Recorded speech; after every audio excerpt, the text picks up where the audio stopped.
Now to start with a little background, I was 5 years old at the time this occurred, living with my mom in an apartment.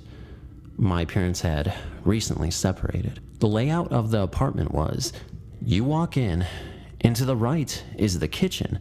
Beside the kitchen, to the further right, is the dining area. Go forward from the door, and there's a hallway on the left, where the bathroom and my mom's room were. Go straight and take a step down into a sunken living room. To the left of the living room looks like closet-type horizontal wooden slat doors, but those were actually the doors to my room. Moving along. That day, I was at home sick. I had a terribly sore throat and could barely speak. I had cream of tomato soup and a toasted bologna sandwich for lunch and could not finish the sandwich as the toast was too hard and hurt my throat. The point of me telling you this is so that you know that I remember the details of the day leading up to my experience. I digress. I spent the day with my mom and cuddled with her while we watched Young and the Restless, a movie, of course. In the middle of the night, I was woken up by the sound of the chain coming off the door and the deadbolt unlocking. I thought that it was my mom letting her boyfriend into the apartment as he worked until late at night. I heard footsteps coming through the hall and down into the living room, stopping right outside my door. At that point, I was terrified. I didn't hear my mom talking to her boyfriend or him say anything at all, and it was completely silent. The wooden slats in my door shifted and opened, and I saw a 6-foot cartoon clown standing outside the door, looking in at me. I know it might sound funny that it was a cartoon, but I guarantee you that it was terrifying. It opened the door and came into my room. It walked over to me, standing above me in my bed. I was trying to scream, but because my throat was so sore, I couldn't make any noise. It had a teapot or something in its hand and was holding it over me and was starting to pour something onto me. I started thrashing around in my bed, trying to make it go away. It worked. It was like I hit rewind on a video, a slow rewind, but a rewind nonetheless. The clown backed out of my room, closed the door, the slats closed again. I heard the footsteps retreating through the apartment, the door open and close, and the deadbolt and chain go back on the door. I tried calling my mom, but my voice still wasn't working. I finally got up the courage to go and get my mom, and she came and slept with me. She didn't believe me, and her, along with the rest of my family, laughs hysterically and brings up my little story. I know more than anyone how ridiculous it sounds to have a cartoon clown torment you. I also know that most of you will not believe me and say that because I was a child that I was just imagining things. But I wasn't.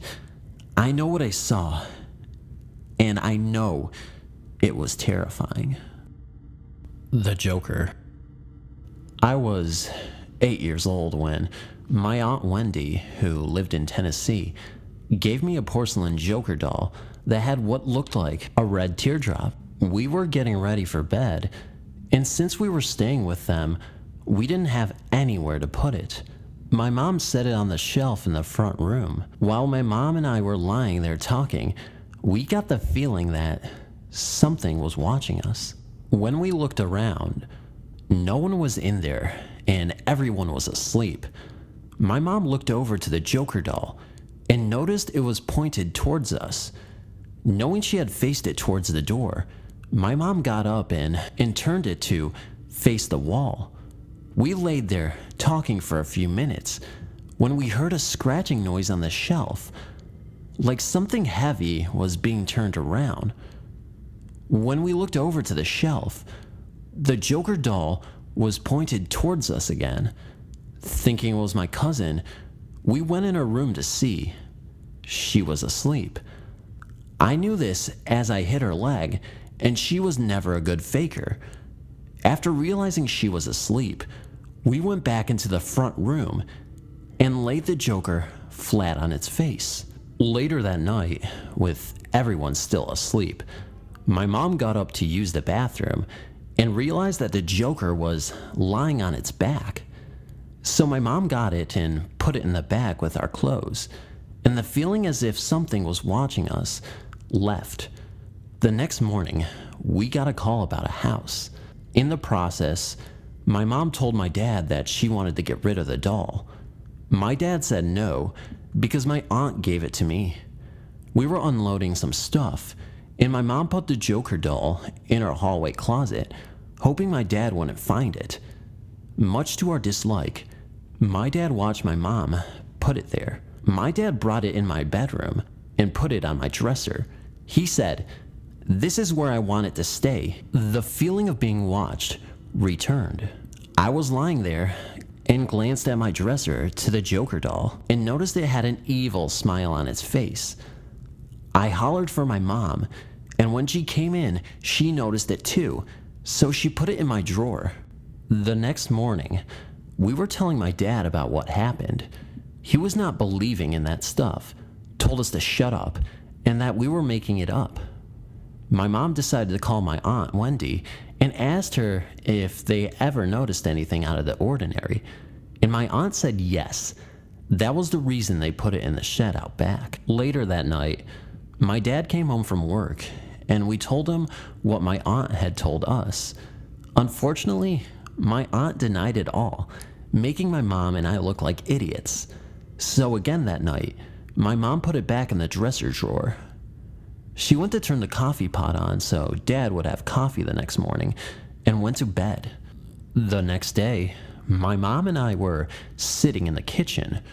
My dad came into the kitchen holding the Joker doll and told us that he said he wanted it to stay on my dresser. Being 8 years old, I knew I had better listen to him, so I went and put it on my dresser. He then started cussing, saying that he didn't see any problem with the Joker doll, and we better keep it on my dresser. He didn't believe in stuff like that. I asked my mom if she would lie down with me, and she said yes. Still feeling an evil presence in the room, my mom said a prayer with me, and we fell asleep. The next morning, when my dad got up, he came into the room where we were and told my mom he wanted the doll out of there. My mom says that she thought he didn't believe in things like we had been telling him, yet he just now decides that he wants the doll out of the house.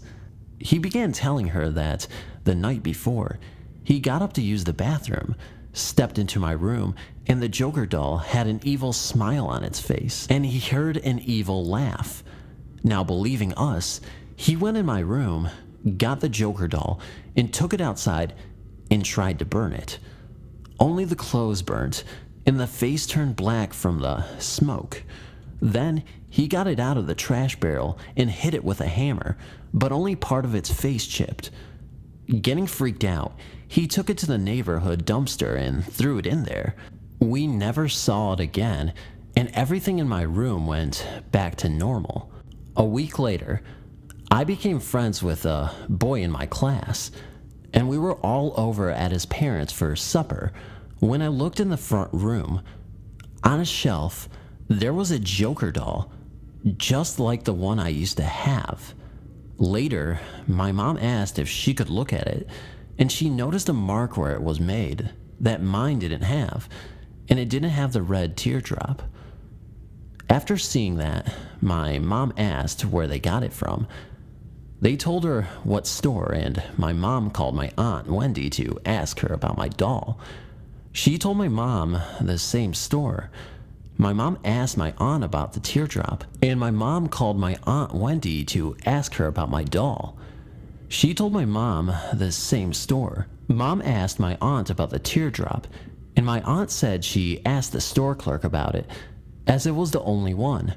The teardrop didn't look like any kind of paint, that it looked more like blood.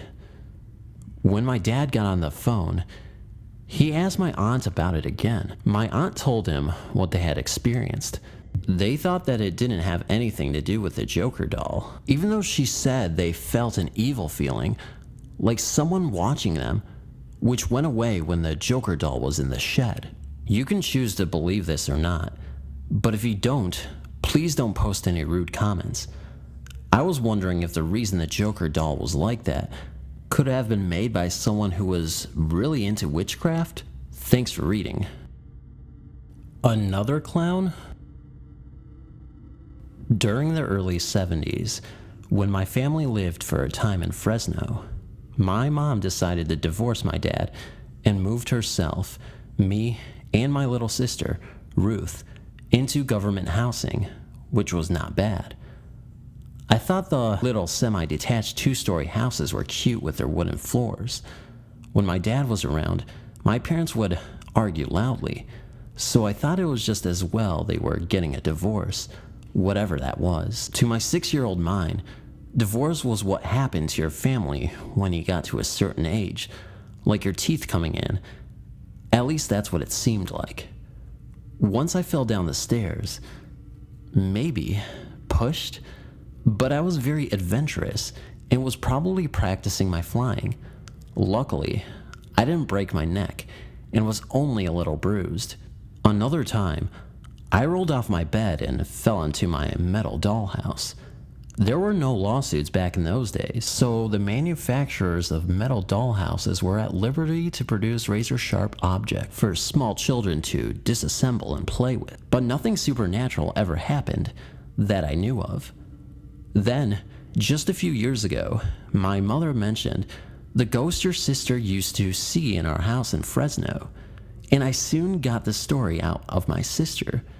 This is what she says happened to her to the best of my recollection. One moonlit night, she awoke on her little bed next to my big bed. She got up, wearing her itchy, footy pajamas, and toddled down the hall to use the toilet. When she returned, there on the floor was something she had never seen before, nor has she seen since. Something that looked like a clown's head was moving back and forth around the floor. It was slightly larger than a volleyball and had a painted look, white skin, wide, grimacing reddish lips, and huge yellow, googly eyes that were rolling around in their sockets. She remembers nothing definite after that, which I have read indicates a possible nightmare in children. She says she may have run into our mom's room and jumped into her bed with her, but she's not sure. "You left me in there with that thing?" I asked her. "You were asleep," she answered. I asked her how she felt this experience affected her life. "You become very open-minded about certain things," she said. "One thing I know, Ruth was an extremely intelligent child who well knew the difference between make-believe, dreaming, and reality." Thanks for reading. Hope it wasn't too long and boring.